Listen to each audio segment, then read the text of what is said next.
Hello students, welcome to Vict education. আমি তোমাদের Somnath sir. আগের দিনে ক্লাসে রেলের সায়েন্সের এমসিকিউর পার্ট 1 আমি তোমাদের করিয়েছিলাম। আজকে তোমাদের করাবো পার্ট 2। আমি আবার বলে দিই, এই ক্লাসটা তাদের জন্য, প্রত্যেকের জন্য ইম্পর্টেন্ট, যারা বুঝতে পেরেছো, যারা ভেবেছো যে রেলওয়ে সায়েন্স বা রেলওয়ে 2024-এ নিজের নামটা নথিভুক্ত করতে চাও। আর রেলওয়েতে নাম নথিভুক্ত করার জন্য তিনটে সাবজেক্ট, যে তিনটে সাবজেক্ট তোমার কাছে সব থেকে বেশি গুরুত্বপূর্ণ, একটা হচ্ছে ম্যাথ, একটা হচ্ছে জিআই, এবং সবচেয়ে বেশি যে সাবজেক্টটা গুরুত্বপূর্ণ সেটা হচ্ছে সায়েন্স। আর সেই সায়েন্সের ক্লাসগুলো আমি তোমাদের কাছে নিয়ে চলে এসেছি বিগত বছরে যত পরীক্ষা হয়েছে, সেটা এনটিপিসি হোক, সেটা এএলপি হোক, সেটা গ্রুপ ডি হোক, পরপর পরপর আমি নিয়ে চলে এসেছি উইথ প্রপার এক্সপ্লেনেশন। কারণ আমাদের টার্গেট কি না, 40-এ 40, অর্থাৎ 40-এ 40 যদি তুমি পেতে পারো তাহলে তোমার কাছে কিন্তু এএলপি এবং টেকনিশিয়ানের একটা সিট তোমার কাছে বুকড হয়ে যাবে। চলো, তো এখানে আমি প্রত্যেকবারের মতো সিলেবাসটা দিয়েছি, আর কিছু এটা বাড়াবো না কথা। আর আমরা পরপর পরপর আসছি, অর্থাৎ প্রথমে এএলপি টেকনিশিয়ান 2018-র যে প্রিভিয়াস ইয়ার্স রয়েছে সেটা নিয়ে আলোচনা করছি। আস্তে আস্তে এনটিপিসি করবে, এবং তারপর গ্রুপ ডি যে 2018 এবং 19 হয়েছিল, এনটিপিসি সিবিটি 1 and 2 2019-এ যেগুলো হয়েছিল, সেগুলো প্রত্যেকটা নিয়েই কিন্তু আলোচনা করব আস্তে আস্তে। আর যারা আমাকে বলছো স্যার টপিক ওয়াইজ করান, দেখো টপিক ওয়াইজ কিন্তু একটা ব্যাচ আমাদের অলরেডি চলছে, মানে ইউটিউবেই টপিক ওয়াইজ ব্যাচও চলছে। তোমরা দেখো যে আমি ভিটামিনের ক্লাস করিয়েছি, মানে topic wise in the sense NCERT, basic, fundamental, plus হচ্ছে এমসিকিউ। এবার দেখো ফান্ডামেন্টালটা তো পুরোপুরি করানো যায় না, আমি যতটা পেরেছি করিয়েছি, তার উপর এমসিকিউ করেছি, সেটা টপিক ওয়াইজ আছে। যেমন এর আগে ভিটামিনের একটা ক্লাস করিয়েছি, তোমাদের নিউটনস লর একটা ক্লাস করেছি, সেগুলো দেখো ডেসক্রিপশন বক্স বা আই বাটনে আমি লিংক দিয়ে দেবো, গিয়ে চেক করে নেবে। ঠিক আছে, ক্লাসটিকে ভালো লাগলে অবশ্যই তোমরা লাইক করবে, কমেন্ট করবে মূল্যবান মতামত, এবং শেয়ার করবে, এবং চ্যানেলটিকে সাবস্ক্রাইব করবে। তো আজকে যেটা আলোচনা করব, 9th আগস্ট শিফট 3 এবং 10th আগস্ট শিফট 1। ভালো করে বুঝে নাও, 2018-র এএলপি টেকনিশিয়ান যেহেতু একটাই পরীক্ষা হয়েছিল, ইন দ্য সেন্স একই একটা পরীক্ষাতে এএলপি এবং টেকনিশিয়ান সিবিটি 1 হয়েছিল একসাথে, তো সেক্ষেত্রে 9th আগস্ট শিফট 3, এর আগে শিফট 1 এবং 2 এর পার্ট 1 আমি করিয়েছি, ওটা যারা দেখোনি দেখে নেবে, এবং 10th আগস্টের শিফট 1 আমরা করব আজকে। তো প্রথম প্রশ্ন সবার সামনে স্ক্রিনে চলে এসেছে, দেখো কি বলছে।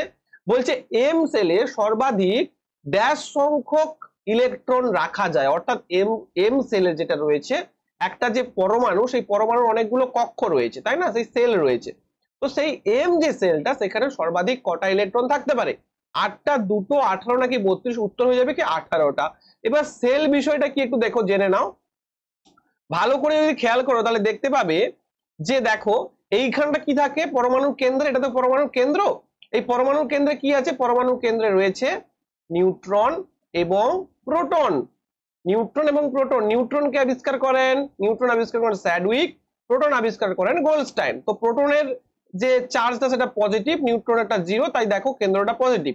বাকি এই যে সেলগুলো দেখো, এইগুলো একটা একটা কক্ষ, যেমন প্রথমটা কে কক্ষ, দ্বিতীয়টা এল কক্ষ, তৃতীয়টা এম কক্ষ, চতুর্থটা এন কক্ষ। এই কক্ষে কে থাকে? এই কক্ষে ইলেকট্রন থাকে। এবার কতগুলো ইলেকট্রন থাকে সেটা কিভাবে আমরা নির্ণয় করি না, 2 × n²। এই এনটা কি? এই এনটা হচ্ছে এদের কক্ষের নাম্বার।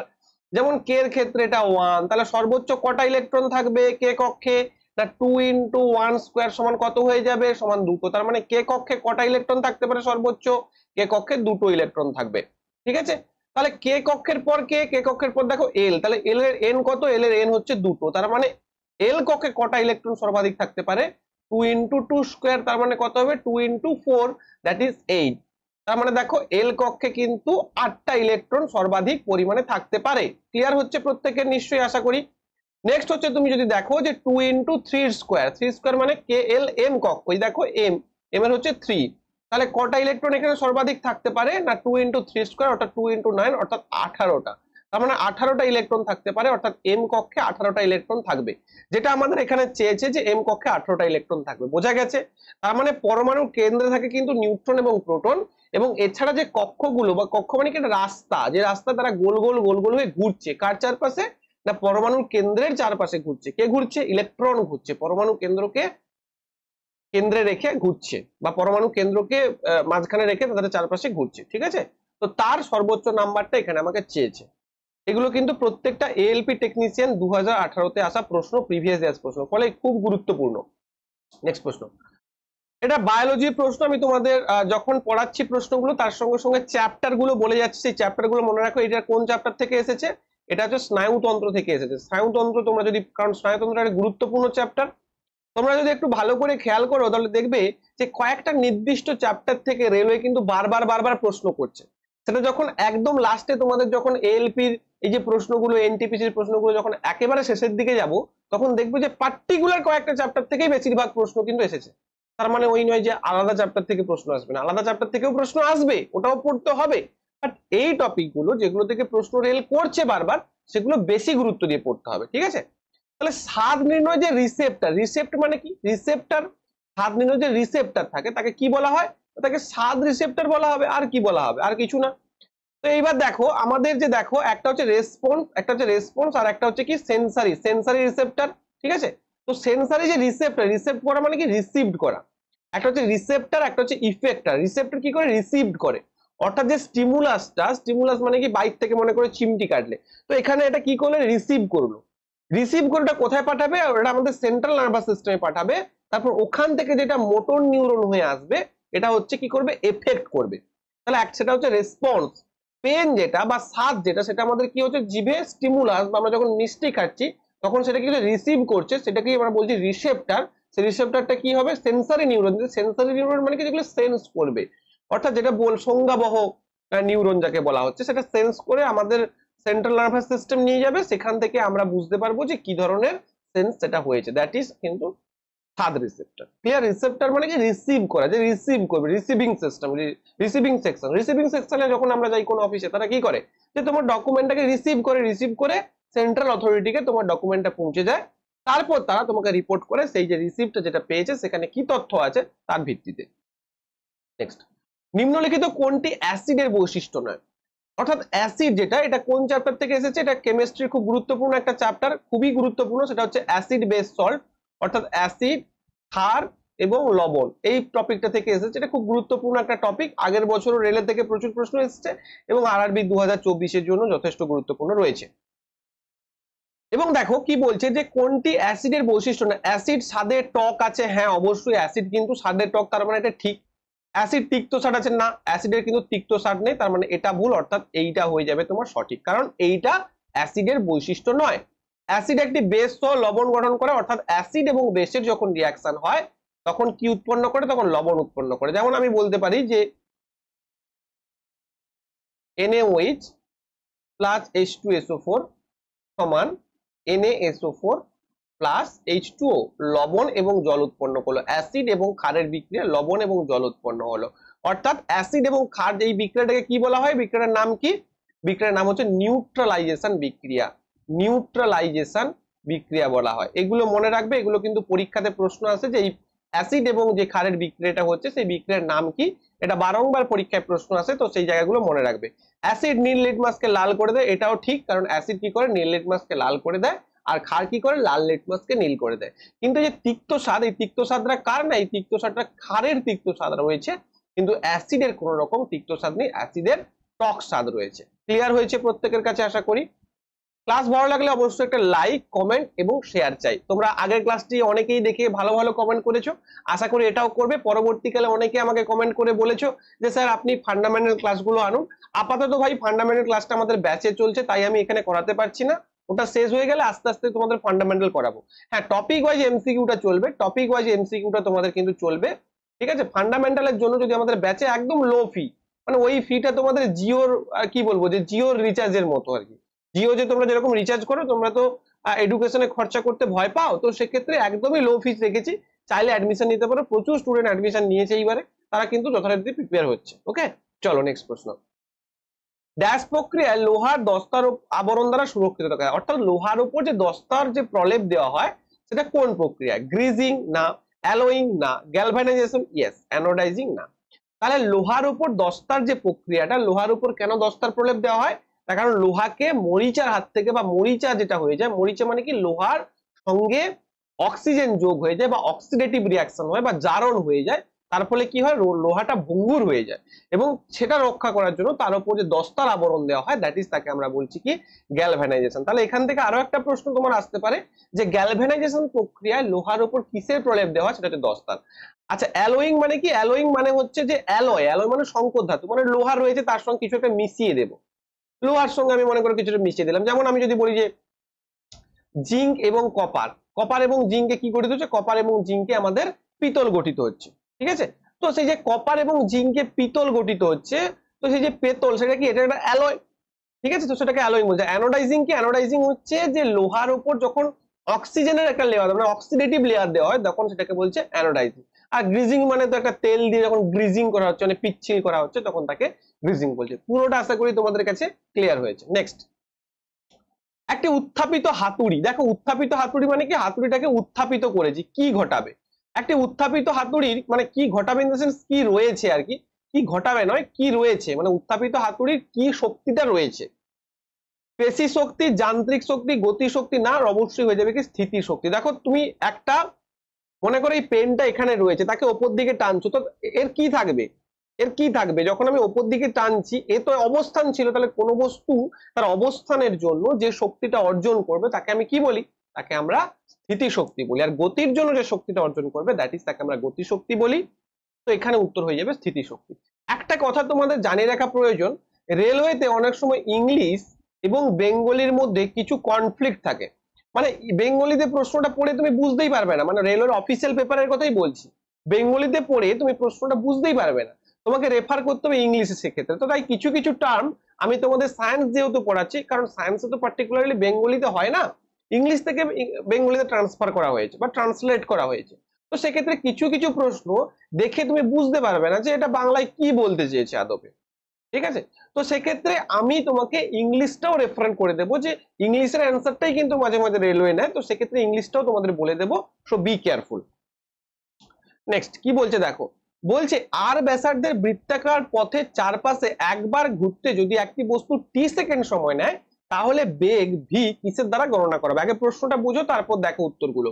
অপশন এ বলছে V equal to T by two pi R, option B বলছে V equal to two pi R by T, option C বলছে V equal to two pi R square by T, নাকি option D V equal to pi R by two T. ভালো করে বোঝো, মনে করো এইটা একটা বৃত্তাকার রাস্তা রয়েছে, এই বৃত্তাকার রাস্তার চারপাশে একটি বস্তু এইখান থেকে ঘুরে এসে, অর্থাৎ এখানে সে স্টার্টিং করেছে, এখান থেকে ঘুরে এসে এইখানে এসেছে, S2 তে এসেছে বা এই S1 এ এসেছে ঘুরে, এবং এই টোটাল জার্নিটা কত সময় লেগেছে? টি সেকেন্ড সময় লেগেছে। তাহলে বস্তুটার ভি, ভি মানে কি? ভি মানে হচ্ছে বেগ, বা যেটাকে আমি দ্রুতি বলতে পারি, বা যেটাকে ভেলোসিটি বলতে পারি। আচ্ছা, আমরা ভেলোসিটি ইকুয়াল টু কি জানি? আমরা ভেলোসিটি ইকুয়াল টু কি জানি? ভেলোসিটি ইকুয়াল টু জানি ডিস্টেন্স, অর্থাৎ অতিক্রান্ত দূরত্ব ডিভাইডেড বাই হচ্ছে টাইম। আচ্ছা, একটা এই যে বৃত্তর যে এই যে জায়গাটা, অর্থাৎ সে এইদিকে এখান থেকে এসে এসে এসে এই যে জায়গাটা এলো, সে কত দূরত্ব অতিক্রম করলো? অর্থাৎ সে কিন্তু বৃত্তের পরিধিটা, অর্থাৎ বৃত্তের পরিধি বা বৃত্তের পরিসীমা যে দূরত্বটা, সেই বৃত্তের পরিসীমাটাই অতিক্রম করলো। তাহলে একটি বৃত্তের পরিসীমা সমান কত, বা একটি বৃত্তের পরিধি সমান কত? একটা বৃত্তের পরিধি সমান আমরা কি জানি? পরিধি সমান আমরা জানি যে বৃত্তের ব্যাসার্ধ যদি আর হয়, তাহলে তার পরিধিটা হয় কত? 2 পাই আর, বা একটা বৃত্তের পরিসীমা বা পেরিমিটার যাকে বলা হচ্ছে, সেটা কতটা? 2 পাই আর। তার মানে এই যে ডিস্টেন্সটা ভালো করে বুঝে নেবে, পরবর্তীকালে অ্যাটেম্প্ট করতে অসুবিধা হবে না। আমি সমস্ত জায়গাগুলো বুঝিয়ে বুঝিয়ে করাই, তাই একটু সময় যায়, সায়েন্স বুঝতে গেলে একটু সময় দিতে হবে ভাই। তো এটা হচ্ছে 2 পাই আর লাগছে, তাহলে এই ডিস্টেন্সটা সে কত অতিক্রম করছে? 2 পাই আর। এবার ভেলোসিটি মানে কি হয়? ভেলোসিটি মানে হচ্ছে ডিসটেন্স ডিভাইডেড বাই টাইম, অর্থাৎ 2 পাই আর ডিভাইডেড বাই টি। তাহলে উত্তর কত হয়ে যাবে? V equal to 2 pi R divided by T. বোঝা গেছে? অর্থাৎ এই যে ডিসটেন্সটা অতিক্রম করছে সেটা কত? 2 pi R divided by time, that is 2 pi R divided by time. Very important প্রশ্ন, খুব সুন্দর একটা প্রশ্ন। নেক্সট দেখো, এইখানে আমি তোমাদের ইংলিশ প্রশ্ন ঢুকিয়েছি কেন? কারণ বুঝতে পারবে বাংলা যদি পড়ার পর, বাংলা প্রশ্নটা পড়ার পর আমরা পর্যায় সারণীর শ্রেণীর নিচে গেলে কি হবে, অর্থাৎ পর্যায় সারণীর শ্রেণী যখন নিচে যাব তখন কি হবে। দেখো, অনেক সময় এই প্রশ্নটা পড়ে বোঝা যায় না ব্যাপারটা কি বলতে চাইছে, কিন্তু তুমি যদি ইংলিশ প্রশ্নটা পড়ো তাহলে দেখতে পাবে what happens as we go down group in the periodic table. অর্থাৎ একটা পিরিয়ডিক টেবিলের যে গ্রুপগুলো কোনগুলো বলে, এই যে একটা গ্রুপ, অর্থাৎ ওপর এই যে গ্রুপগুলো, এটা হচ্ছে গ্রুপ, আর এইভাবে যেগুলো থাকে সেগুলো হচ্ছে পিরিয়ডস। তাহলে একটা হচ্ছে পিরিয়ডস, অর্থাৎ লেফট থেকে রাইটের দিকে যেগুলো থাকে সেগুলোকে আমরা বলছি পিরিয়ডস, আর ওপর থেকে নিচের দিকে যেগুলো থাকে সেগুলোকে বলছি গ্রুপ। যেমন আধুনিক পর্যায় সারণীতে টোটাল 18টা গ্রুপ রয়েছে এবং 7টা পিরিয়ডস রয়েছে। ঠিক আছে, 7টা পিরিয়ডস রয়েছে, ভার্টিক্যাল লাইন রয়েছে 18টা এবং হরিজন্টাল লাইন রয়েছে 7টা। ক্লিয়ার? তো এইবার এখানে প্রশ্নটা বলে যে পর্যায় সারণী যখন ওপর থেকে নিচে যাব তখন এদের মধ্যে কোনটা ঘটবে, অর্থাৎ কোনটা সত্যি। দেখো, কক্ষের সংখ্যা কমে যাবে, প্রথম অপশন। দ্বিতীয়টা বলে যোজ্যতা ইলেকট্রন কমে যায়, কক্ষের সংখ্যা বেড়ে যায়, পারমাণবিক আকার হ্রাস পায়। এবার আমি তোমাকে একটা এক্সাম্পল নিয়ে দেখাই, তাহলে বিষয়টা তোমার কাছে স্পষ্ট হয়ে যাবে। এখানে একটা পর্যায় সারণী তোমার কাছে দেওয়া রয়েছে, আগে বিষয়টা বুঝে নাও, তারপর আমি কোশ্চেনটা তোমাদের করিয়ে দেবো। কারণ আমার টার্গেট তোমাদের ধরে পাখির মতো মুখস্থ করানো নয়, আমার টার্গেট একটা প্রশ্ন যদি কেউ আমার এখান থেকে বুঝে যেতে পারে তাহলে সেটাই আমার টার্গেট। তো দেখে নাও, ধরো আমি এখানে নিলাম সোডিয়াম পটাশিয়াম, এ দেখো এটা তো একটা গ্রুপ বরাবর চেঞ্জ হচ্ছে, তাহলে সোডিয়ামের যদি আমি ইলেকট্রন বিন্যাস করি তাহলে কত পাবো, 2, 8 এবং 1। আবার পটাশিয়ামের যদি আমি ইলেকট্রন বিন্যাস করি তাহলে কত পাবো, আমরা পাবো 2, 8, 8, 8, 8, 16, 17, 18, 1, 2, 8, 8, 1। আচ্ছা, তাহলে ভালো করে বোঝো, তাহলে এর যে কটা কক্ষ দেখো, প্রথম এখানে তো পরমাণুর কেন্দ্র, তার মানে এটা কে কক্ষ, এল কক্ষ আর এম কক্ষ, 3টে কক্ষ রয়েছে, তাই না? এটা হচ্ছে এন এর বা সোডিয়ামের। কিন্তু পটাশিয়ামের যদি আমি আঁকি তাহলে কে কক্ষ, এল কক্ষ, এম কক্ষ, এন কক্ষ। ঠিক আছে, তার মানে এর কটা কক্ষ রয়েছে, 4টা কক্ষ। তার মানে দেখো এর যা পরমাণুর ব্যাসার্ধ তার তুলনায় এর ব্যাসার্ধটা বেশি বা সাইজটা বেশি। তার মানে অর্থাৎ একটা গ্রুপে যত আমি ওপর থেকে নিচের দিকে যাব পরমাণু ব্যাসার্ধ কি হবে, পরমাণু ব্যাসার্ধ বাড়বে। 1 নম্বর কথা। 2 নম্বর কথা, সোডিয়ামের যোজ্যতা কত, ভ্যালেন্সি কত, দেখো 1। পটাশিয়ামের যোজ্যতা কত, দেখো 1। তার মানে তুমি যদি এখানে রুবিডিয়ামেরও যোজ্যতা বার করো 1 পাবে, তুমি যদি লিথিয়ামের যোজ্যতা বার করো 1 পাবে। অর্থাৎ একটা গ্রুপ বরাবর যখন তুমি নিচে যাবে প্রত্যেকের যোজ্যতা বা ভ্যালেন্সি একই থাকে, এটা মনে রেখে দাও। একটা গ্রুপ বরাবর যখন তুমি নিচের দিকে যাবে প্রত্যেকের যোজ্যতা বা ভ্যালেন্সি একই থাকে। এবার দেখো ভালো করে, কিন্তু যখন দেখবে কক্ষর সংখ্যা, দেখবে এখানে কটা কক্ষ ছিল, এখানে 1, 2, 3, 3টে কক্ষ ছিল বা 3টে সেল ছিল। এখানে কটা কক্ষ হয়েছে, 1, 2, 3, 4। অর্থাৎ কি হয়, যখন তুমি ওপর থেকে নিচের দিকে যাচ্ছ একটা করে কক্ষ বাড়বে। দেখো লিথিয়াম, তুমি আরো একটু স্যাঙ্গুইন হওয়ার জন্য করো যে লিথিয়ামের কটা ছিল, 2 আর 1, 3। তার মানে দেখো কে কক্ষ আর এল কক্ষ ছিল। তার মানে দেখো কে কক্ষ এল কক্ষ দুটো কক্ষ ছিল। এখানে কটা হলো, 1, 2, 3। তারপরটা কটা হলো পটাশিয়ামের, 1, 2, 3, 4। তার মানে যত তুমি ওপর থেকে নিচের দিকে যাচ্ছ তত তোমার একটা করে কক্ষের সংখ্যা বাড়ছে। অর্থাৎ তুমি যদি দেখো যে কক্ষের সংখ্যা কমছে, না হবে না। যোজিত ইলেকট্রন কমছে, না, যোজিত ইলেকট্রন একই থাকে। বোঝা গেল, একই থাকে। কক্ষের সংখ্যা বেড়ে যায়, ইয়েস, কক্ষের সংখ্যা বেড়ে যায়। পারমাণবিক আকার হ্রাস পায়, না, পারমাণবিক আকার বৃদ্ধি পায়। তাহলে বোঝা গেল, খুব সুন্দর একটা প্রশ্ন। এগুলো তোমাদের কনফিউশন ক্রিয়েট করে। যদি তোমরা একটু বুঝে যাও পিরিয়ডিক টেবিলটাকে সুন্দর করে, তাহলে এগুলো কোনো কনফিউশন ক্রিয়েট করে না। নেক্সট প্রশ্ন বলছে, নিচের কোনটি মানব পুরুষের মূত্র এবং শুক্রাণু, অর্থাৎ মূত্র এবং শুক্রাণু বীর্য, যেটা মূত্র এবং বীর্য উভয়ের জন্য একটি সাধারণ পথ তৈরি করে। অর্থাৎ যেদিক দিয়ে মূত্র আসে ওদিক দিয়ে কিন্তু শুক্রাণু বা বীর্যটা আসে। তো এটা তোমাদের রিপ্রোডাক্টিভ সিস্টেম থেকে বা রিপ্রোডাকশন থেকে এসেছে। মেল রিপ্রোডাক্টিভ সিস্টেম এবং ফিমেল রিপ্রোডাক্টিভ সিস্টেম, এই দুটোই আরআরবির জন্য যথেষ্ট গুরুত্বপূর্ণ চ্যাপ্টার। বিগত বছরগুলিতেও প্রচুর প্রশ্ন এসেছে এবং আরআরবি 2024-এর জন্য এখান থেকে প্রশ্ন আসবে। ডিম্বনালী, আচ্ছা মানুষের মানে মানুষ ইন দ্য সেন্স পুরুষদের তো ডিম্বনালী থাকে না, দেখা মাত্র না করে দেবো। গোবিনী, গোবিনী কোনটা বলতো, এই যে দুটো বৃক্ষ এখান থেকে যেটা মূত্র থলিতে মূত্রটাকে নিয়ে আসছে সেটাকে গোবিনী বলে। তো সেটার এখানে কি কাজ হবে না। ভাস ডিফারেন্স, এই ভাস ডিফারেন্স মূত্র নালীর মধ্যে কনফিউশন হবে। অ্যাকচুয়ালি মূত্র কিন্তু ভাস ডিফারেন্স, বলছি ভাস ডিফারেন্সটা কি আমি বলছি ছবি দিয়ে। অ্যাকচুয়ালি মূত্র নালীর মধ্য দিয়ে কিন্তু মূত্র এবং শুক্রাণু উভয় বেরিয়ে আছে, এটা ছেলেরা ভালো করে বুঝতে পারবে। যাই হোক, তো মূত্রনালীটাই এখানে হয়ে যাবে সঠিক উত্তর। তোমরা যদি ছবিটা দেখো তাহলে বুঝতে পারবে, ছবিটা দেখলে ভালো করে বুঝতে পারবে। দেখো বলে দিই, এই যে অংশটা না, এই যে এটা পেনিস, এই যে এটা হচ্ছে ইউরেথ্রা। ইউরেথ্রার বাংলার নাম হচ্ছে মূত্রনালী। দেখো এই যে মূত্রনালী, এইখান দিয়ে কিন্তু এই জায়গাটা দিয়ে কিন্তু সেমিনাল ভেসিকেলস, এই জায়গা দিয়ে কি আসছে, এই জায়গাতে বীর্যটা আসছে, বা যেটাকে আমি কি বলছি, যেটাকে আমি সিমেন বলতে পারি, ঠিক আছে, বা শুক্রাণু বলতে পারি, এই জায়গা দিয়ে আসছে।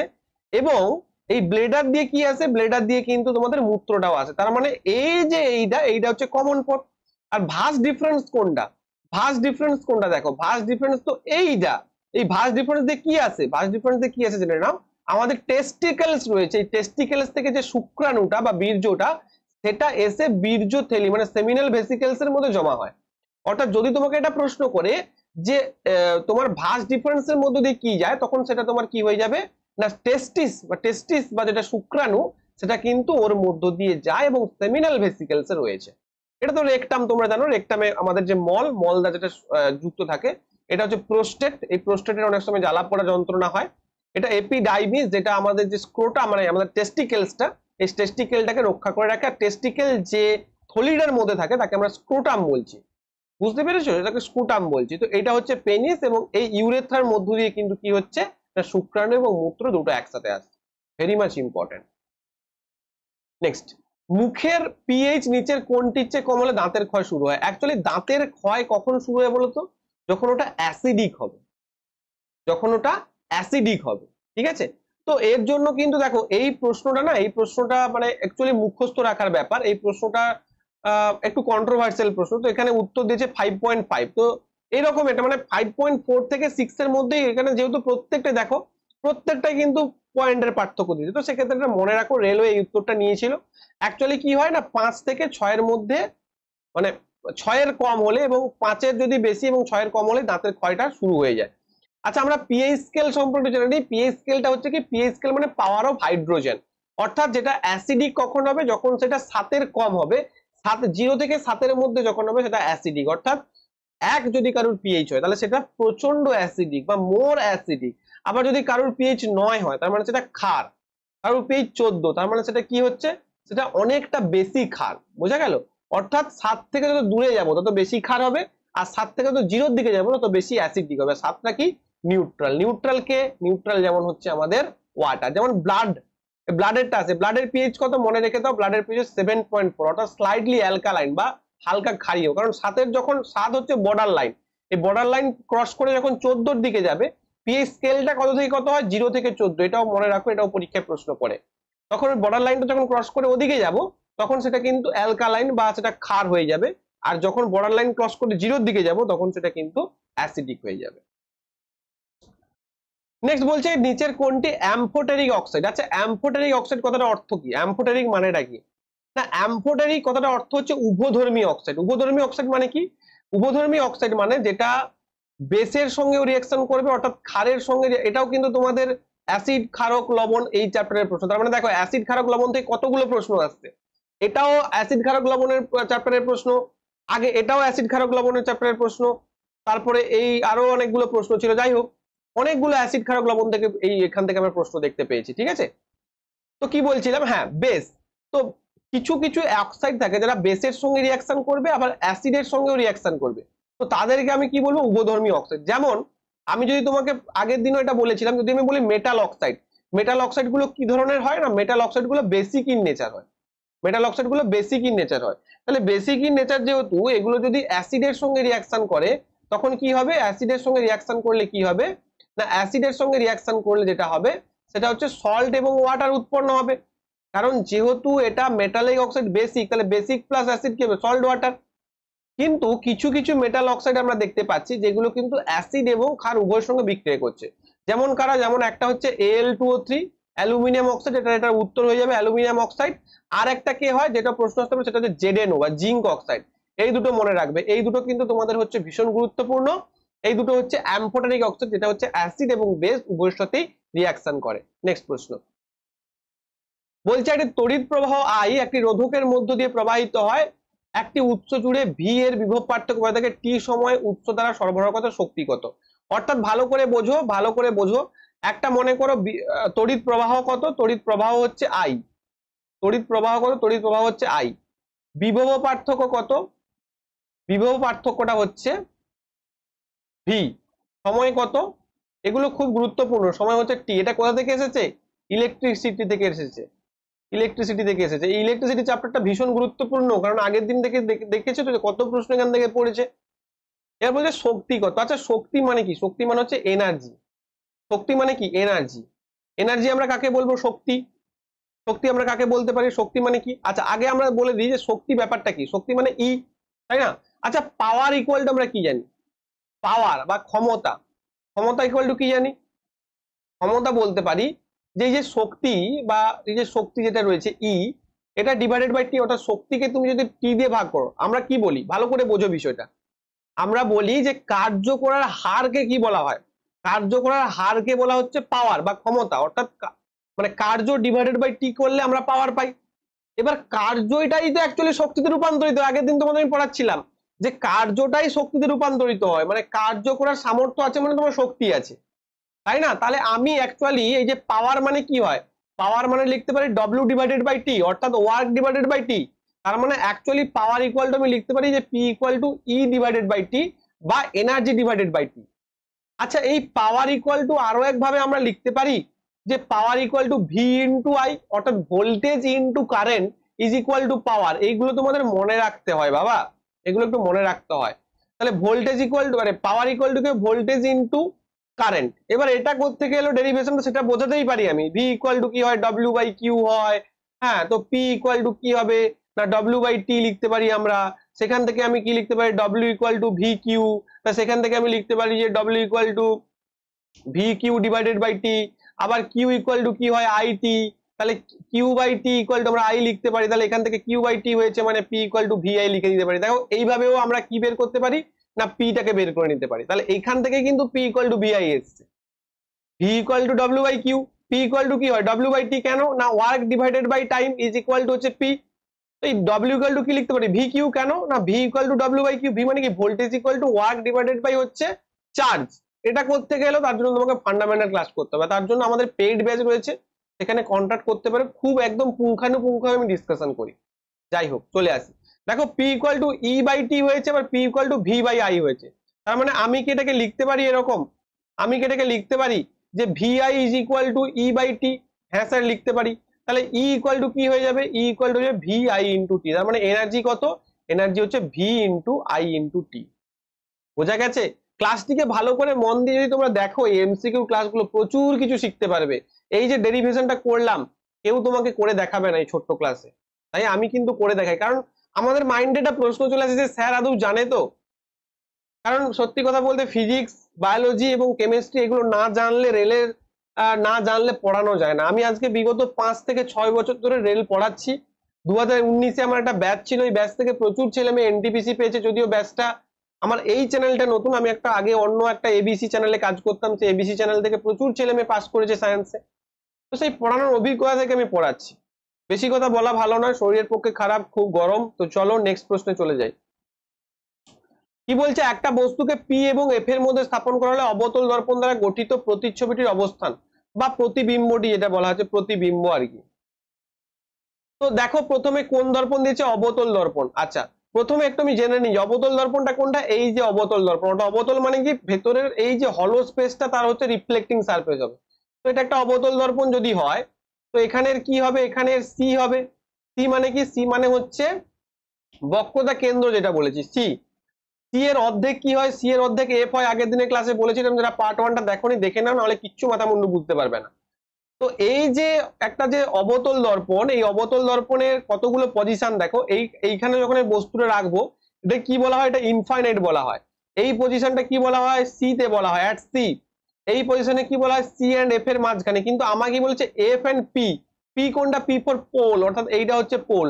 তো এইখানে যখন আমি বস্তুটাকে রাখবো না, তখন কি হবে জানো তো, তখন যেটা হবে সেটা হচ্ছে এই যে অবতল দর্পণটা রয়েছে এর পেছনে বস্তুর প্রতিবিম্ব গঠিত হবে, অর্থাৎ এইখানে বস্তুর প্রতিবিম্বটা গঠিত হবে। এবং এখান থেকে মনে হচ্ছে কি হবে না, এখান থেকে মনে হচ্ছে যেন অপসৃত হচ্ছে, অর্থাৎ অ্যাকচুয়ালি এটা কি, এটা হচ্ছে ভার্চুয়াল প্রতিবিম্ব গঠিত হবে, ভার্চুয়াল অ্যান্ড ইরেক্ট হবে, যেটা আর কি মানে যেটা কি বলা হয় অসৎ বিম্ব যেটাকে বলা হয়। অসৎ নাকি সৎ আমি বাংলা মানেটা ভুলে যাচ্ছি, মোটামুটি ভার্চুয়াল। একটা হচ্ছে রিয়েল, ঠিক আছে, রিয়েল মানে কি যেগুলো মিলে যাবে, মানে যখন বিন্দুগুলো মিলে যাবে তখন তাকে রিয়েল বলা হয়। এটা হচ্ছে ভার্চুয়াল। ইরেক্ট, ইরেক্ট মানে কি বস্তুটা দেখো সোজা। কোথায় গঠিত হচ্ছে না, দর্পণের পেছনে গঠিত হচ্ছে। আমাকে এর কিন্তু চাইনি, মানে এই যে প্রতিবিম্বটা গঠিত হয়েছে এর প্রতিবিম্বটার প্রকৃতি চাইনি। যদি প্রকৃতি চাইতো প্রশ্নে তখন কিন্তু এটা বলতে হতো ভার্চুয়াল নাকি ইরেক্ট নাকি কি রকম, সেটা বলতে হতো। কিন্তু আমাকে সেগুলো চাইনি, তাই আমি কি বললাম, আমি বললাম জাস্ট যে দর্পণের পেছনে প্রতিবিম্বটা গঠিত হচ্ছে। তাহলে উত্তর কি হয়ে যাবে, দর্পণের পেছনে। বোঝা গেল? ঠিক আছে, নেক্সট দেখো এইখানে তোমাদের কয়েকটা পজিশন দিয়েছি। তো এইগুলো আমি একটা স্পেশাল ক্লাস তোমাদের করাবো দর্পণ, এখন বোঝাচ্ছি না। অ্যাকচুয়ালি দর্পণটা বোঝানোর জন্য দর্পণের একটা ক্লাস করা উচিত, সেখানে পুরো দর্পণটা তোমাদের পুরোপুরি ক্লিয়ার করে দেবো। তার জন্য কি দরকার? তার জন্য দরকার লাইক, শেয়ার, সাবস্ক্রাইব করলেই তো স্যার মোটিভেট হবে যে হ্যাঁ ছেলেরা পড়ছে। অনেকে কি বলতো পড়তে চায় না, তো তার জন্য এত খেটে ক্লাস করে কি হবে? যেমন আমার পেড ব্যাচে যখন আমি পড়াই তারা পড়তে চায়, তাই না? তো সেক্ষেত্রে আমি ক্লাসগুলো করাচ্ছি না। তোমরা যদি ভালোবাসা দাও, দেখতে চাও, আমি অবশ্যই ক্লাস করাবো, A to Z ক্লাস করিয়ে দেবো। নেক্সট দেখো, বলছে দেখো অ্যালকোহলের স্ফুটনাঙ্ক কত। দেখো এই নিয়ে 3টে শিফটেই এই প্রশ্নটা এলো যে সেন্ট্রিগ্রেড থেকে কেলভিনে ট্রান্সফার। তাহলে সেন্ট্রিগ্রেড থেকে কেলভিনে ট্রান্সফার করতে গেলে কি করতে হয় না, 273 যোগ করতে হয়। তাহলে 78 আর 273 যদি তুমি যোগ করো, আর 9 10 11 1 হয় থাকলো 1, 7 7 14 কে 15 5 হয় থাকলো 1, 351 কেলভিন। অর্থাৎ ডিগ্রি সেন্ট্রিগ্রেড থেকে কেলভিনে করতে গেলে 351 কেলভিন হবে, 273 দিয়ে যোগ করতে হবে। নেক্সট বলছে কলা কি। বলছে কলা কি, কলা মানে কি? কলা মানে হচ্ছে টিস্যু। এটা কোন চ্যাপ্টার থেকে নেওয়া হয়েছে? টিস্যু চ্যাপ্টার থেকে নেওয়া হয়েছে। আগের গুলো বলেছি কোন চ্যাপ্টার থেকে, এগুলো তো হিট চ্যাপ্টার থেকে নেওয়া হয়েছে। এটা তো আলো, এগুলো তো তোমরা বুঝতেই পারছো কোন টপিক থেকে নেওয়া হয়েছে। যে কোষগুলি উৎপত্তি অনুরূপ কিন্তু গঠন ভিন্ন না, এটা হবে না। উৎপত্তি অনুরূপ গঠন ভিন্ন হলে কি করে? তারা টিস্যু গঠন করবে। টিস্যু মানে কি? অনেকগুলো কোষ নিয়ে, অনেকগুলো সেল নিয়ে তো টিস্যু গঠিত হবে। তো গঠন যদি ভিন্ন হয় তাহলে একসাথে থাকবে কি করে তারা? যে কোষগুলি উৎপত্তিগত দিক থেকে ভিন্ন কিন্তু আকার এবং কার্যে অনুরূপ না, উৎপত্তির দিক থেকে ভিন্ন কিন্তু আকার এবং কার্যে অনুরূপ হলেও হবে না। যে কোষগুলি উৎপত্তি গঠন ও কার্যে ভিন্ন না, যে কোষগুলি উৎপত্তি গঠন এবং কার্যে অনুরূপ, একদম ঠিক। 4 নম্বর অপশনটা হচ্ছে কারেক্ট। কেন বলছি? দেখো কিছু কোষ রয়েছে গোল গোল কোষ, তো গোল গোল কোষগুলো হলে গোল গোলে একসাথে কিন্তু কম্বাইন হতে হবে। এবার তুমি বলবে যে কার্যে কেন অভিন্ন হতে পারে? ধরো স্নায়ুতন্ত্র, স্নায়ুতন্ত্রের কাজ কি? স্নায়ুতন্ত্রের কাজটা হচ্ছে নার্ভ ইম্পালসটাকে জেনারেট করা, মানে নার্ভ ইম্পালসটাকে একটা জায়গা থেকে আর একটা জায়গায় নিয়ে যাওয়া, তাই না? তো নার্ভ সেলের একরকম কাজ হবে, আবার অন্য আমাদের যে অন্য যে সেলগুলো রয়েছে তার আরেক রকম কাজ হবে। তাহলে প্রত্যেকটা সেলের তো কাজ আলাদা, এবং যে সেলগুলো যা কাজ তারা একসাথে কম্বাইন করে তো টিস্যু গঠন করবে, নাহলে তো কাজ করতেই পারবে না, না? নেক্সট, এক ধরনের অযৌন প্রজনন শনাক্ত করুন যাতে উদ্ভিদের শিকড়, কাণ্ড, পাতার অংশের মাধ্যমে প্রজনন করা হয়। অর্থাৎ এমন একটা, দেখো এটাও কিন্তু রিপ্রোডাকশন থেকে প্রশ্ন, তার মানে রিপ্রোডাকশন বুঝতে পারছো কত ইম্পর্টেন্ট। একটা হচ্ছে মেল রিপ্রোডাক্টিভ সিস্টেম, আর একটা হচ্ছে রিপ্রোডাকশন বা জনন, এখান থেকেও কিন্তু প্রশ্ন আসছে। এক ধরনের অযৌন জনন শনাক্ত করুন যাতে উদ্ভিদের শিকড়, কাণ্ড এবং পাতার মতো অংশের মাধ্যমে প্রজনন করা হয়। অর্থাৎ শিকড়, কাণ্ড, পাতা রয়েছে, তার মানে কি হবে? অবশ্যই উদ্ভিজ বংশ বিস্তার বা ভেজিটেটিভ প্রোপাগেশন বা ভেজিটেটিভ রিপ্রোডাকশন। কোরকোদ্গম হবে না, খণ্ডীকরণ হবে না, বিভাজন হবে না। এগুলো অ্যাকচুয়ালি কি? এগুলো একটা একটা প্রক্রিয়ার নাম। উদ্ভিজ বংশ বিস্তার একটা প্রক্রিয়ার নাম, কিন্তু যখন শিকড়, কাণ্ড, পাতা এগুলো হচ্ছে তখন তাকে আমরা কি বলবো? Vegetative propagation. আচ্ছা, এটা একটু দেখে নাও, খুব ভালো সুন্দর একটা ছক দিয়েছি তোমাদের, এটা বাংলায় আমি বলে দিচ্ছি তোমাদের মানেটা। তাহলে যখন আমরা রিপ্রোডাকশনটাকে ভাগ করবো, রিপ্রোডাক্টিভ ইন অর্গানিজমসটাকে ভাগ করবো, দুটো ভাগে ভাগ করবো। একটা সেক্সুয়াল, সেক্সুয়াল মানে কি যৌন জনন যেটাকে বলা হচ্ছে, আর একটা হচ্ছে অযৌন জনন। এবার অনেকে ভাবে কি যৌন, অযৌন আর ভেজিটেটিভ তিনটে আলাদা ভাবে হয়তো ভাগ করা হয়, কিন্তু না বাবা, দুটো ভাগেই ভাগ করা হয়, ঠিক আছে?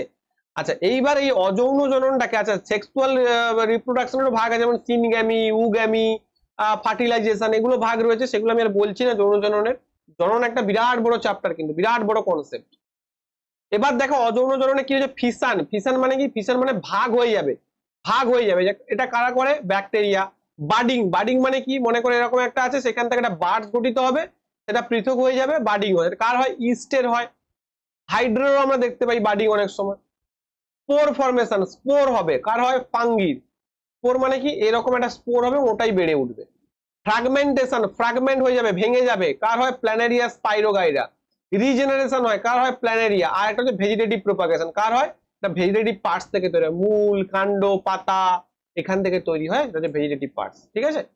তো এইগুলো হচ্ছে কিন্তু অ্যাসেক্সুয়াল রিপ্রোডাকশন বা অযৌন জননের প্রক্রিয়া বা অযৌন জননের যে স্টেপ গুলো হয়েছে সেগুলো। নেক্সট প্রশ্ন, বাঁ হাতে কলম ধরে থাকা একজন ব্যক্তি আয়নায় তার প্রতিবিম্ব তার ডান হাতে কলম দেখতে পান, এটি নিচের কোন ঘটনার কারণে হয়? এটাও কোন চ্যাপ্টার? আলো। তার মানে বুঝতে পারছো আলো, তড়িৎ, ইউনিট, ফিজিক্সের মোশন, এই চ্যাপ্টার গুলো খুব গুরুত্বপূর্ণ। ওয়ার্ক ফর এনার্জি ভীষণ গুরুত্বপূর্ণ। বিচ্ছুরিত প্রতিফলন না, অভ্যন্তরীণ পূর্ণ প্রতিফলন কি করে হবে? অভ্যন্তরীণ পূর্ণ প্রতিফলনের জন্য দুটো মিডিয়াম দরকার, অর্থাৎ একটা মিডিয়াম থেকে আরেকটা মিডিয়ামে আলো যেতে হবে। কিন্তু এখানে তো বলেছে যে আয়না, আয়নাতে কি হয়? আয়নাতে তো প্রতিফলন হয়, অভ্যন্তরীণ পূর্ণ প্রতিফলন থোড়ি হয়। প্রতিসরণ না, প্রতিসরণ হবে না, তার মানে কি হবে? পার্শ্বীয় পরিবর্তন। অর্থাৎ আমরা যখন আয়নাতে দেখি তখন কি হয় না, ডান হাতটা বাম হাত লাগে আর বাম হাতটা ডান হাত লাগে। তোমরা মিরর ইমেজ নিশ্চয়ই পড়েছো, অর্থাৎ মিরর ইমেজে যদি আমরা এখানটা পিটাকে এরকম ভাবে লিখি তাহলে এখানটা পিটা এইভাবে গঠিত হয়, অর্থাৎ সামনের পার্টটা এই দিকটা সামনে থাকে। তার মানে কি হয় না, পার্শ্বীয় পরিবর্তন ঘটে, তাই না? অর্থাৎ ডান দিকটা বাম দিক হয়ে যায়, লেফট হ্যান্ড সাইডটা এখানে কি হচ্ছে, রাইট হ্যান্ড সাইড হয়ে যাচ্ছে, আর রাইট হ্যান্ড সাইডটা এখানে লেফট হ্যান্ড সাইড হয়ে যাচ্ছে, তাই পার্শ্বীয় পরিবর্তন হয়ে যাবে তোমাদের সঠিক উত্তর। নেক্সট কি বলছে দেখো, দেখো গতিশক্তি থেকে কিন্তু একটা প্রশ্ন দিয়েছে, যারা অ্যানালিসিস করে 2018-তে পরীক্ষায় মানে করতে পেরেছে তারা যথেষ্ট কিন্তু সুবিধা পেয়েছে। বলছে এটি চলমান বস্তুর গতিশক্তির মান কত হবে যদি বস্তুটি দ্রুতি ভি থেকে 2v করা হয়। আচ্ছা দেখো ভালো করে বোঝো, মনে করো একটা বস্তুর এমটা তো পরিবর্তন, তাহলে বস্তুর এম ছিল মানে বস্তুর ভর ছিল এম, বেগ ছিল কত, বেগ ছিল ভি। তাহলে এই যে প্রাথমিক পর্যায়ে বস্তুটার গতিশক্তি কত ছিল, প্রাথমিক পর্যায়ে একদম প্রথম যখন শুরু হয়, তার মানে কত হবে গতিশক্তি, কি বলেছি, হাফ এম ভি স্কোয়ার ছিল। তারপরে বস্তুটার বেগটাকে বাড়িয়ে কত করে 2v করা হলো, সেক্ষেত্রে গতিশক্তিটা কত হবে, ঠিক আছে? চলমান গতিশক্তির মান কত হবে, এটা হচ্ছে E K equal to half M V square. তাহলে পরে সেটা কত হলো না, পরে দেখো আমি কি বলবো, হাফ এম ভিটা তো 2v হয়েছে, তার মানে 2v হোল স্কোয়ার, তার মানে হাফ এম 4v স্কোয়ার। দেখো এখান থেকে যদি half M V square common নিই তাহলে কত থাকবে, ইন্টু 4। তাহলে এখানে দেখো হাফ এম ভি স্কোয়ার হয়েছিল, তার মানে এখানে এই হাফ এম ভি স্কোয়ারটাকে আমি কত লিখেছিলাম, ই কে, অর্থাৎ এখানে যদি আমি ই কে লিখি তার মানে কি হবে, ইন্টু 4, অর্থাৎ 4 ই কে, তার মানে কি হয়ে যাবে না 4 গুণ হয়ে যাবে, 4 গুণ, অর্থাৎ 2v যদি করা হয়, ভিটাকে যদি 2v করা হয়, এটা ঘুরিয়েও প্রশ্ন আসতে পারে। কি প্রশ্ন না, এরকম প্রশ্ন আসতে পারে যে একটি চলমান গতিশক্তির যদি বেগটাকে দ্বিগুণ করা হয় তাহলে গতিশক্তির কিরকম পরিবর্তন হবে। তাহলে যদি বেগটাকে দ্বিগুণ করা হয়, ভি থেকে 2v করা হয়, তাহলে গতিশক্তিটা 4 গুণ হয়ে যাবে। সেটাই তো আমরা দেখতে পেলাম যে 4 গুণ হয়ে গেল, তাই না? নেক্সট, এবার আবারও তড়িৎ থেকে প্রশ্ন বা ইলেকট্রিসিটি থেকে প্রশ্ন। দেখো একটি পরিবাহীর রোধ দ্বিগুণ করা হলে তড়িৎ প্রবাহ অর্ধক হয়ে যায়, এর কারণ কি? ব্যাপারটা কারণ মানে কি, কারণ মানে যেটা জানতে চেয়েছে প্রশ্নটার আসল মুদ্রাটা কি, মুদ্রাটা হচ্ছে যে তড়িৎ প্রবাহ এবং রোধের মধ্যে আপোষ রিলেশনটা কি। রিলেশনটা কে দিয়েছিল আমাদের, ওহম দিয়েছিল, বা ওহমের সূত্র থেকে আমরা সেই রিলেশনটা পেয়েছিলাম। কি পেয়েছিলাম না, ভি ইকুয়াল টু আই আর পেয়েছিলাম। কি পেয়েছিলাম, ভি ইকুয়াল টু আই আর, অর্থাৎ আই ইকুয়াল টু কি হবে, ভি বাই আর। এখানে কোথায় রয়েছে সেটা, এটা তো হবেই না, এইটা হয়ে যাবে সঠিক উত্তর। এগুলো কি, এগুলো কিছুই হবে না। আই ইকুয়াল টু ভি আর দেখে অনেকে ঠিক করে দেবে, কিন্তু এটা তো ভুল, ভি ইকুয়াল টু আই আর হয়, তাই না? অর্থাৎ আই ইকুয়াল টু কি হবে, ভি বাই আর। অর্থাৎ এই রিলেশনটাই তোমরা পেয়েছিলাম কোথা থেকে, ওহমসের ল থেকে। এটাকে ঘুরিয়েও প্রশ্ন আসতে পারে যে ওহমসের ল এর সঠিক গাণিতিক রূপ কোনটা। নিচের কোন খাদ্য শস্য, এটা তোমাদের কোথা থেকে এসেছে, পুষ্টি থেকে এসেছে। পুষ্টি ও ভিটামিন যদি তোমাদের দেখো, ভিটামিন পুরো কমপ্লিট করানো আছে, ভিটামিন পুরো কমপ্লিট করা আছে, আই বাটনে দিয়ে দেবো, তোমরা ভিডিওটি দেখে নেবে। নিচের কোন বীজটি প্রোটিন এবং তেল উভয়ই সমৃদ্ধ উৎস, কি হবে, গম, সয়াবিন, ক্যাস্টার নাকি সরিষা? অবশ্যই হবে সয়াবিন। এটা তোমরা নিজেরাই জানো যে সয়াবিনে আমরা সাধারণত প্রোটিন এবং তেল, সয়াবিন অয়েলও হয়, আবার সয়াবিনটা প্রোটিনের জন্য খাওয়া হয়, ঠিক আছে? সরিষা তো তেল হয় কিন্তু সরিষা থেকে প্রোটিনের জন্য খাই না, আর গম থেকে তো তেলও হয় না, গম থেকে প্রোটিন হয়তো কিছুটা পরিমাণে পাই, বেশিরভাগটা কার্বোহাইড্রেট পাই, কিন্তু গম থেকে তো তেল হয় না, তো সেক্ষেত্রে সয়াবিনটা হয়ে যাবে সঠিক উত্তর।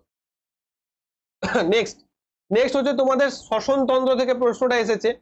শ্বসনতন্ত্র, শ্বসনতন্ত্র দেখো মেলাতে হবে, প্রজাপতি, কেঁচো। দেখো যেগুলো আমরা জানি, প্রজাপতিটা বুঝতে পারছি না, কেঁচো কার সাহায্যে করে, কেঁচো ত্বকের সাহায্যে করে, মানে বি এর সঙ্গে 4 এর, তো একটা যখনই পেয়ে যাবো দেখে নেবো বি কোথায় 4 আছে, অপশন এ তে আছে, অপশন বি তেও আছে, তাহলে অপশন এ আর বি এর মধ্যে কিছু একটা হবে। নেক্সট একটা করি, মাছ, মাছ তো সবাই জানো, মাছ হচ্ছে ফুলকা, তার মানে ডি এর সঙ্গে 2 হবে, ডি এর সঙ্গে এটা 1 আছে, হবে না, ডি এর সঙ্গে 2 আছে, option B will be right. আর বাকিগুলো দেখার দরকার নেই, এইভাবে একটা থেকে দুটো তুমি যদি চেষ্টা করো তাহলে হয়ে যাবে, কিন্তু তাহলে এইগুলো যদি বাকিটা মেলাই, এর সঙ্গে 3, অর্থাৎ প্রজাপতি স্পাইরাকাল এবং চড়ুইয়ের কি হবে, চড়ুইয়ের ফুসফুস, সরি চড়ুইয়ের ফুসফুস, বোঝা গেল?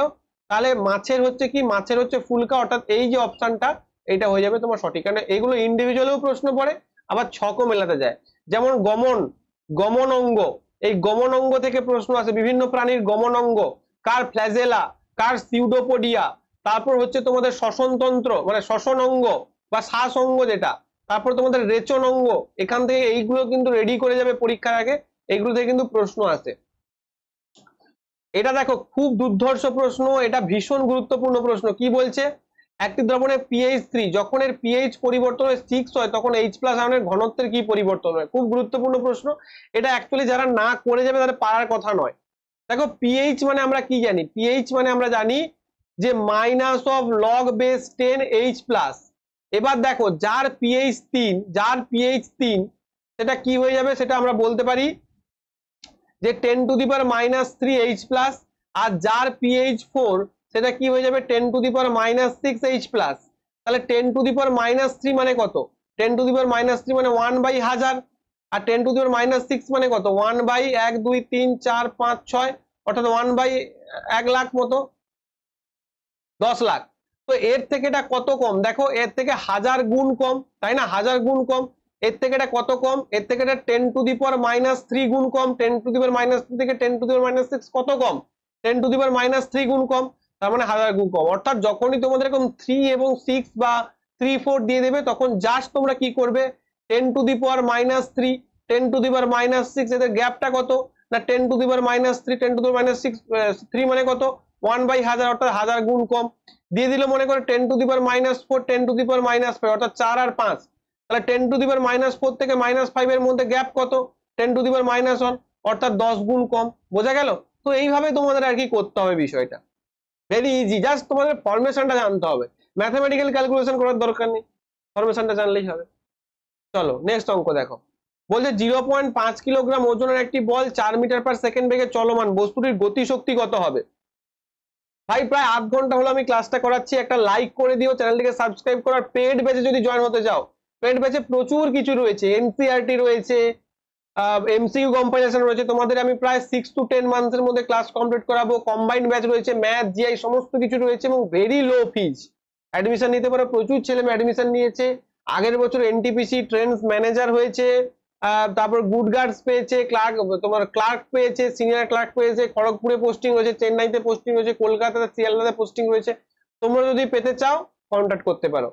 0.5 কিলোগ্রাম ওজনের একটি বল 4 মিটার পার সেকেন্ড বেগে চলমান, অর্থাৎ মাস কত 0.5 কিলোগ্রাম, অর্থাৎ এটাকে আমি লিখতে পারি যে হাফ কিলোগ্রাম। ক্যালকুলেশনের সুবিধা দেখো, গতিশক্তি থেকে কত প্রশ্ন এসেছে। আচ্ছা ভেলোসিটি কত, ভেলোসিটি হচ্ছে 4 মিটার পার সেকেন্ড, তাহলে গতিশক্তি কত, গতিশক্তি কত হবে k = হাফ mv², তাহলে হাফ ইন্টু এম কত না এম ও হাফ, তাই তো, ইন্টু v² মানে 16, তাহলে 4 4 16, তার মানে কত হয়ে যাবে 4 জুল হয়ে যাবে সঠিক উত্তর। ওজনের একটি অণুতে কটি পরমাণু আছে? আচ্ছা ওজনের এই যে একটি অণুতে কটি পরমাণু, এটা জানার জন্য তার কিন্তু আমাদের সংকেতটা দরকার, O3 মানে কত, একটি অণুতে 3টে পরমাণু রয়েছে। আচ্ছা ওজন, এই যে ওজন গ্যাসটা কোন কোন স্তরে থাকে না, সেটা হচ্ছে স্ট্র্যাটোস্ফিয়ারে থাকে, মনে আছে? এটাও পরীক্ষায় প্রশ্ন আছে, স্ট্র্যাটোস্ফিয়ারে কিন্তু এই ওজন গ্যাসটা থাকে বা ওজন লেয়ারটা থাকে। নেক্সট, কার্বনের পারমাণবিক ভর কত 12, হিলিয়ামের ভর কত 4, তাহলে নিম্নলিখিত কোন বিবৃতি প্রতিটি মৌলের 1 মোলের জন্য সত্য? তাহলে কোন বিবৃতি সত্য? দেখো 1 মোল কার্বনে 1 মোল হিলিয়ামের থেকে 3 গুণ বেশি পরমাণু থাকে, 1 মোল হিলিয়ামে 1 মোল কার্বন থেকে 3 গুণ বেশি পরমাণু থাকে, 1 মোল কার্বনে 1 মোল হিলিয়ামের উপস্থিত পরমাণু তৃতীয়াংশ থাকে, 1 মোল কার্বনে 1 মোল হিলিয়ামের সমান সংখ্যক পরমাণু থাকে। এটাই হয়ে যাবে সঠিক উত্তর। কেন স্যার? কারণটা একটাই, কারণটা তুমি যদি এটা ভালো করে বুঝতে না পারো, আমার একটা অণু পরমাণুর ক্লাস রয়েছে, ওখানে এইগুলো আমি পুরো ডিএনএ টেস্ট করে পড়েছি, যেটা তোমাকে আর কেউ পড়াবে না। অণু পরমাণুর ক্লাসে পুরো এগুলো ডিএনএ টেস্ট করেছি, এইগুলো এই সমস্ত প্রশ্নগুলো যেগুলো কনফিউজিং। ব্যাপারটা কিছুই না, 1 মোল যে কোনো গ্যাসের সঙ্গে 1 মোল যে কোনো গ্যাসের সমান সংখ্যক পরমাণু রয়েছে, ওটা অ্যাভোগাড্রো নাম্বার পরমাণু রয়েছে 6.02 × 10⁻23, তাহলে তার পারমাণবিক ভর যাই হোক না কেন 1 মোল কার্বন আর 1 মোল হিলিয়ামে একই সংখ্যক পরমাণুই তো থাকবে, সেটা অ্যাভোগাড্রো নাম্বার 6.023 × 10⁻23 পরিমাণ তার নাম্বার অফ পরমাণু বা নাম্বার অফ অ্যাটমই তো থাকবে, তাই না? তো সেক্ষেত্রে এগুলো তোমার হবে না, এইটা হয়ে যাবে সঠিক উত্তর। 1 মোলে সমান সংখ্যক পরমাণু থাকবে, সেটা যেই তোমার হোক না, যেই এলিমেন্ট হোক না কেন। হিলিয়াম ব্যতীত সমস্ত নোবেল গ্যাসের বাহ্যিক কক্ষে কয়টি ইলেকট্রন থাকে? তো প্রথমেই তোমাদের বলে দিই যে নোবেল যে গ্যাস না, নোবেল গ্যাস কত নম্বর গ্রুপে থাকে পয়সা সারণী? 18 নম্বর গ্রুপে থাকে। কেন না, কারণ এদের যে লাস্ট সেল, এদের যে লাস্ট সেল কি দেখেন, লাস্ট সেল কিন্তু 8 বা অষ্টক পূর্ণ থাকে। অষ্টক পূর্ণ মানে কি, এটা কারোর সঙ্গে বিক্রিয়া করবে না, অর্থাৎ 8টা ইলেকট্রন দিয়ে পূর্ণ থাকে। তার মানে লাস্ট কক্ষে 8টা থাকে। আর হিলিয়ামের কটা থাকে, হিলিয়াম যেহেতু 2 তাহলে এর থাকে 2টো থাকে, শুধুমাত্র একটাই কক্ষ থাকে কে। কিন্তু তুমি যদি নিয়ন নাও, নিয়নের কত 10, তাহলে দেখো 2 8। তুমি যদি আর্গন নাও, আর্গন কত, আর্গন হচ্ছে 18, তাহলে দেখো 2 8 8, তাহলে দেখো 8 8 16 17 18, তার মানে দেখো প্রত্যেকটা লাস্ট কক্ষে 8টাই রয়েছে। অর্থাৎ নোবেল গ্যাস কারোর সঙ্গে বিক্রিয়া করে না। নোবেল গ্যাস পয়সা 18 নম্বর গ্রুপে রাখা হয় বা 0 গ্রুপ অনেকে বলা হয়, অনেকে বলে। এবং এই যে নোবেল গ্যাসগুলো রয়েছে এর লাস্ট কক্ষটা 8টা ইলেকট্রন দিয়ে পূর্ণ থাকে, তাই এরা সুস্থিত হয় বা নোবেল হয় বা কারোর সঙ্গে বিক্রিয়া করে না। এক্সকিউজ মি, একটু জল খেয়ে নেব, তারপর তোমাদের পড়াবো বাকিটা।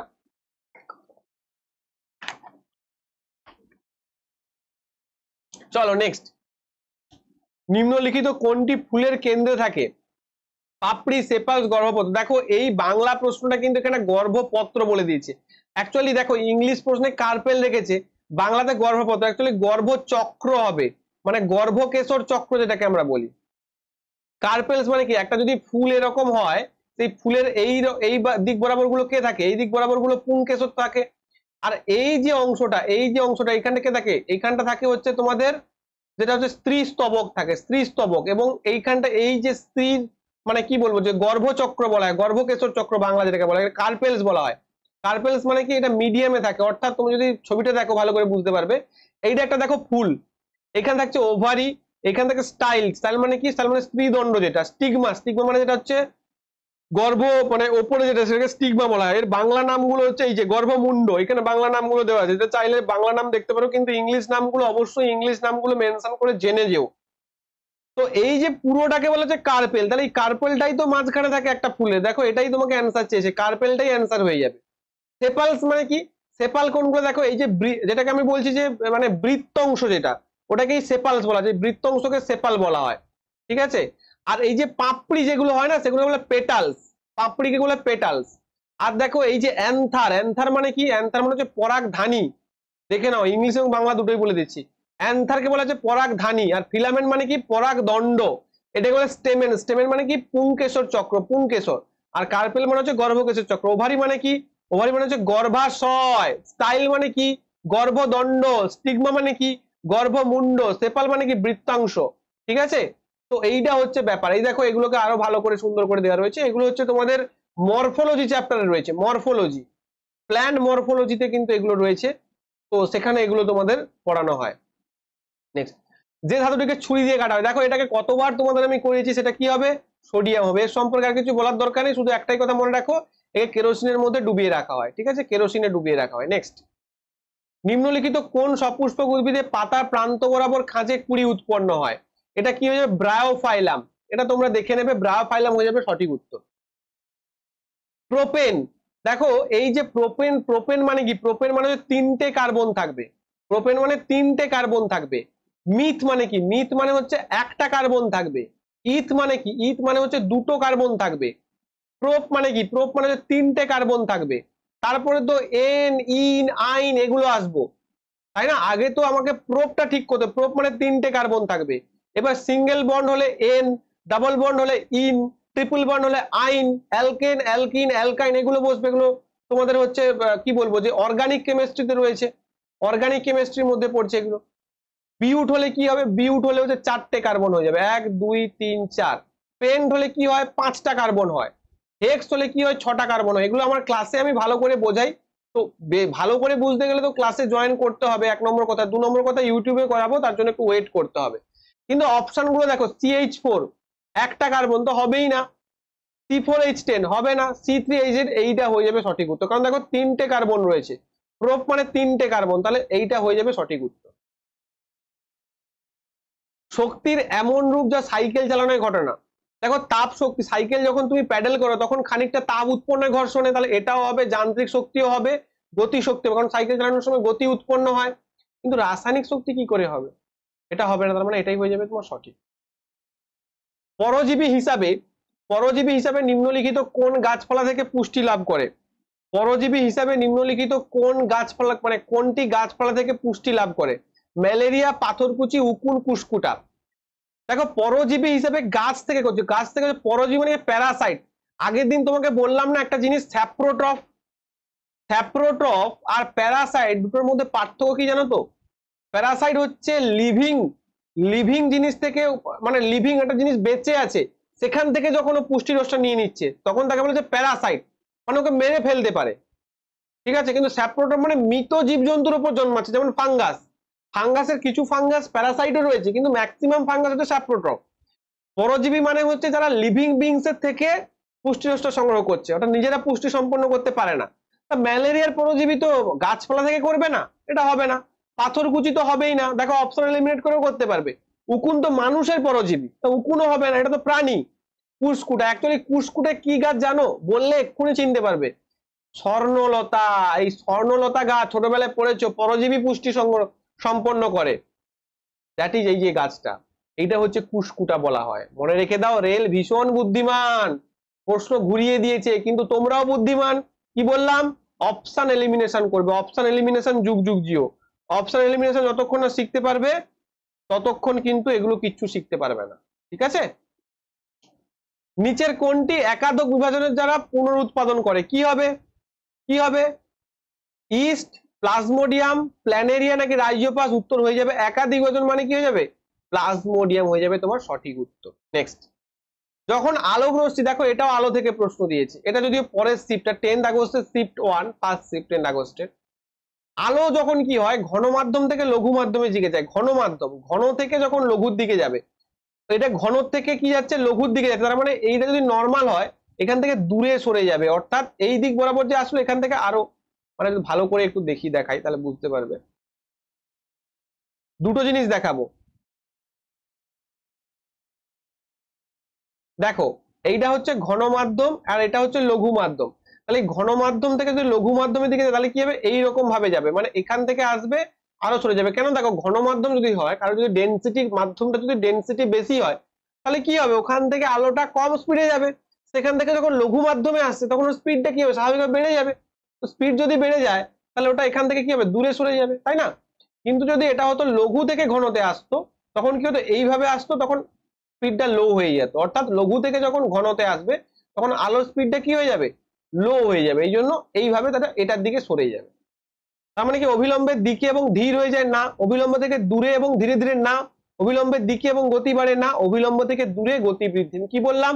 ঘন থেকে যখন লঘুতে আসবে তখন আলোর রশ্মিটা কি হবে? গতি বাড়বে এবং অবিলম্ব থেকে দূরে সরবে। কিন্তু এটা যদি উল্টে প্রশ্ন দিত, লঘু থেকে ঘন, তখন অবিলম্বের দিকে সরতো, মানে অবিলম্ব থেকে দূরে সরছে এটাতে, এটাতে হচ্ছে অবিলম্বের দিকে সরতো এবং গতি কমে যেত। ক্লিয়ার হচ্ছে আশা করি? শব্দ বাতাসে 333 মিটার পার সেকেন্ড গতিবেগে ভ্রমণ করে, এইভাবে 1 সেকেন্ডে ড্যাশ দ্বারা 333 মিটার দূরত্ব অতিক্রম হবে। গ্রাহক, কণা, উৎস কিছুই হবে না। কণা তো কি হবে? কণা মানে কি?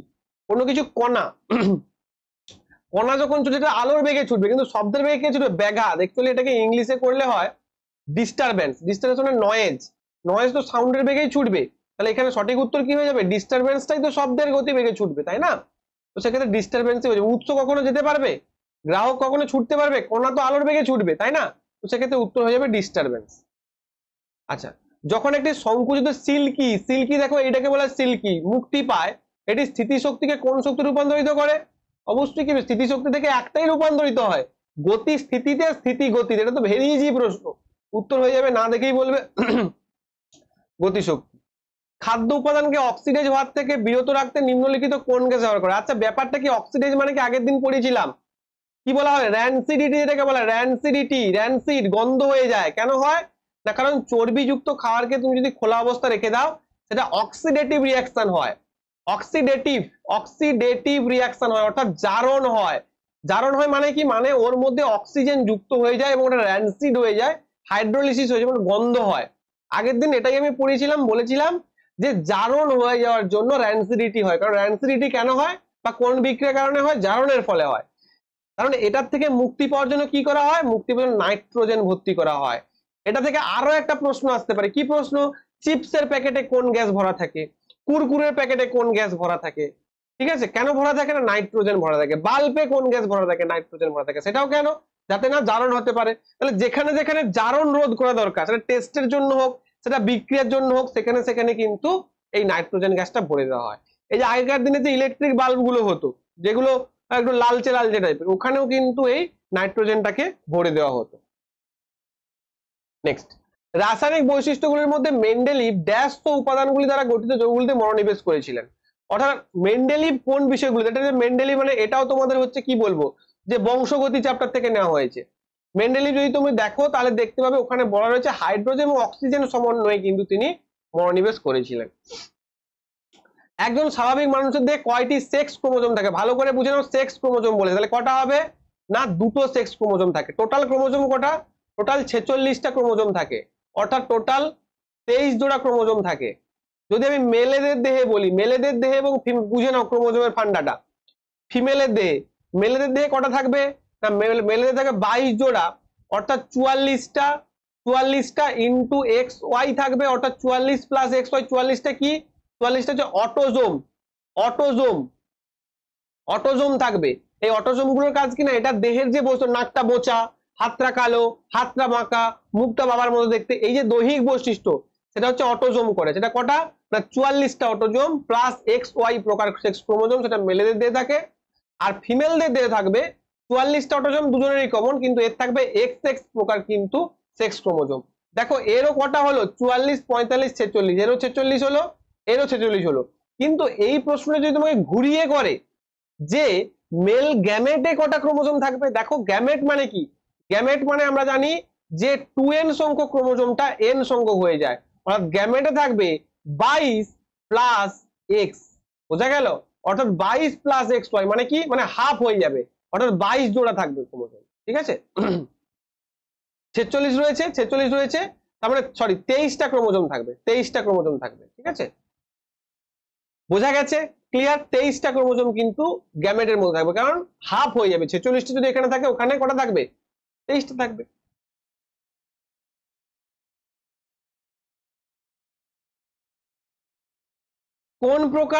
কোন প্রকার দেহের প্রাচীর বৃত্তাকার এবং অনুদৈর্ঘ্য বৈশিষ্ট্য পেশি দ্বারা গঠিত হয়, যা একটি আর্দ্র সেলুলার কিউটিকল দ্বারা বেষ্টিত এপিডার্মাল এপিথেলিয়াল দ্বারা নিঃসৃত? ভালো করে বোঝো, কোন দেহের মানে অ্যাকচুয়ালি এটা কোথা থেকে নেওয়া হয়েছে, প্রাণী রাজ্য থেকে নেওয়া হয়েছে। এই প্রাণী রাজ্য যে সেলুলার যে রিঅ্যারেঞ্জমেন্টটা সেটাকেই বোঝাচ্ছে। অর্থাৎ এখানে তোমার হয়ে যাবে কোনটা, এখানে তোমার হয়ে যাবে অ্যানিলিডা, যেটা অঙ্গুরিমাল, এই অঙ্গুরিমালটা হয়ে যাবে সঠিক উত্তর। ঠিক আছে, অ্যানিলিডার দেহে কিন্তু এটা থাকে। 5 রাজ্য শ্রেণীবিন্যাস, এটা আগের দিনও তোমাদের বলেছি 5 রাজ্য শ্রেণীবিন্যাস কে করে, আর এইচ হুইটকার। কি কি করেছিল না, করেছিল monera, protista, fungi, plant kingdom, animal kingdom. এবার এগুলোর আবার সাব ক্লাসিফিকেশন আছে, সেগুলো তোমাদের আমি 5 রাজ্য শ্রেণীবিন্যাস একটা দুর্দান্ত ক্লাস আমি করেছিলাম, কেউ তো দেখোনি, আবার বলো যে এক ধার থেকে করতে। এনসিইআরটি ক্লাস তাইলে দেখে নিতে পারো, আমারই প্লে লিস্টে রয়েছে, ওখান থেকে তোমরা এর কনসেপ্ট পেয়ে যাবে। আচ্ছা একটা কথা বলে দিই, আমাদের ব্যাচে যারা ভর্তি হতে চাও, অনেকক্ষণ ক্লাস করালাম, প্রায় 1 ঘন্টা। আমাদের যেটা কম্বাইন্ড ব্যাচ রয়েছে, এই ব্যাচটার বৈশিষ্ট্য কি না, এই ব্যাচটাতে তোমাকে আমি জিরো থেকে হিরো সবকিছু পড়াবো, আমিই তোমাদের কাছে পড়াবো, হিস্ট্রি পড়াবো, জিওগ্রাফি পড়াবো। এগুলো সব থেকে বড় কথা, সায়েন্স পোর্শনটা খুব ভালো থাকবে, ম্যাথ যে পোর্শনটা, যত প্রিভিয়াস ইয়ার্স আছে এনসিইআরটি সব রুটিন ওয়াইজ ক্লাস পাবে, সমস্ত বিষয় প্রিন্টেড নোট পাবে। নোটটা কেন গুরুত্বপূর্ণ, তার কারণ হচ্ছে আমি প্রত্যেকটা বই থেকে কম্পাইল করি, যেগুলো যেগুলো পরীক্ষার জন্য ইম্পর্টেন্ট। স্পেশাল মক টেস্ট হবে, রুটিন অনুযায়ী ক্লাস হবে, নিয়মিত গাইড থাকবে, তোমাদের একটা গুগল শিট দিয়ে দেবো, যেখানে ফিল আপ করে জানতে চাইবো যে তুমি পড়েছো কিনা। কনসেপ্ট যুক্ত ক্লাস পাবে, কারণ আমি কনসেপচুয়াল ক্ল্যারিটির উপর গুরুত্ব দিই। তোমরা আমার ক্লাস দেখেছো, ক্লাস দেখে বুঝতে পেরেছো যে কতটা কনসেপচুয়াল ক্ল্যারিটির উপর আমি যুক্ত হই, মানে যুক্ত দিই। আর সত্যি কথা বলতে, যখন তুমি নিজের ব্যাচে থাকবে না, তখন তোমাকে পার্সোনালাইজড অনেক মনিটর করা যাবে। কিন্তু ইউটিউবটা কি বলতো, একটা ওপেন স্পেস, এখানে কিছুটা তো দেওয়া যায়। যারা ভালো ভালো ছেলে তাদের জন্য এই ক্লাসগুলো যথেষ্ট গুরুত্বপূর্ণ, কিন্তু অনেক খারাপ ছেলে রয়েছে যারা কিন্তু কি বলতো অনেক নোংরামও ছড়ায় চারদিকে। তো আমি তাদেরকে ছাঁকনির মতো ছেঁকে নিতে চাই। যদি কেউ জিও রিচার্জ করতে পারে মাসে, সিনেমা দেখতে যেতে পারে, ফোন পে পরোটা কাকার দোকানে খেতে যেতে পারে, তাহলে সে রেলের ব্যাচও কিন্তু সামান্য ফিতে কিনতে পারে।